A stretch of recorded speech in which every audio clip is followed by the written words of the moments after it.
Қазақ зиялылары кімдер? Олар туралы не білесің?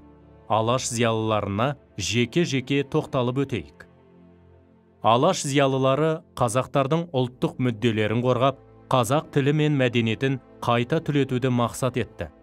Олар өз еңбектерінде ұйықтап жатқан қазақтарды оянып, білім алуға, ел тәуелсіздігі үшін күресуге шақырды. Әлихан Бөкейханов, Алашорда үкіметінің төрағасы, публицист ғалым, аудармашы, ұлтымыздың еркіндігі үшін күрес жолында тер төккен қоғам және мемлекет қайраткері.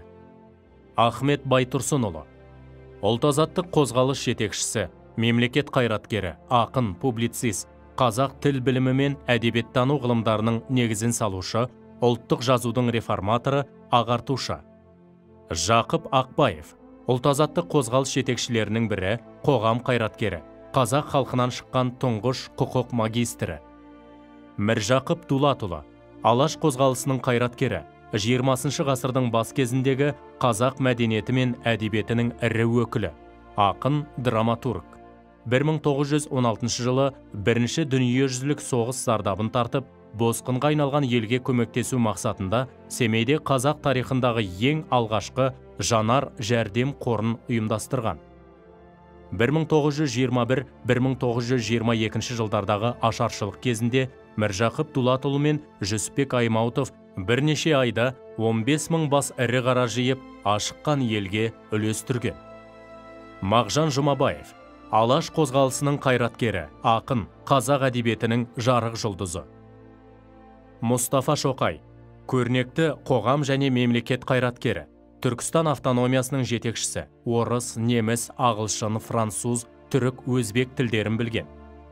Көп тілді еркін білетініне байланысты Мұстафа Шоқайға Парижде, Лондонда, Стамбулда, Варшавада аналитикалық шолулар жасауға және баяндамалар жасауға мүмкіндік туды. Шетел басылымдарында саяси шолулары мен түркі әлеміне байланысты зерттеулері жарияланып тұрған. Мұхамеджан Тынышбаев, қазақтың көрнекті саяси және қоғам қайраткері, Алаш қозғалысының негізін салушылардың бірі, Алашорда үкіметінің мүшесі және оның төрағасының орынбасары, тарихшы ғалым, қазақтан шыққан тұңғыш теміржол қатынастарының инженері. Бақытжан Қаратаев, қоғам қайраткері, заңгер, ағартушы, демократ. Халел Досмұхамедов, Алаш қозғалысының қайраткері, дәрігер, ұстаз, ғалым, саяси және қоғам қайраткері, тарихшы, табиғаттанушы, тілтанушы, әдебиетші, ауыз әдебиетінің сирек үлгілерін жинап насихаттаушы, шебер аудармашы. Жанша Досмұхамедов, Алаш қозғалысының көрнекті қайраткері, Алашорда үкіметінің мүшесі, Алашорданың батыс бөлімшесінің төрағасы, заңгер. Санжар Жапарұлы Асфендияров, Алаш жолын жалғастырушы, көрнекті мемлекет және қоғам қайраткері, дарынды тарихшы ғалым, профессор, педагог. Смағұл Сәдуақасов, Алаш жолын жалғастырушы, көрнекті қоғам қайраткері, жазушы. Мұхамеджан Сералин, жазушы, ақын, публицист, журналист. 1911-1915 жылдар аралығында Троицкіде Айқап журналын шығарды. Кеңес елінде тоталитарлық тәртіп нығайып, Алаш қозғалысына қатысқандарды саяси қудалау күшейді.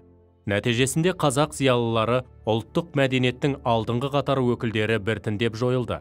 Елімізде 1997 жылы 31 мамыр саяси қуғын сүргін және ашаршылық құрбандарын еске алу күні болып белгіленді.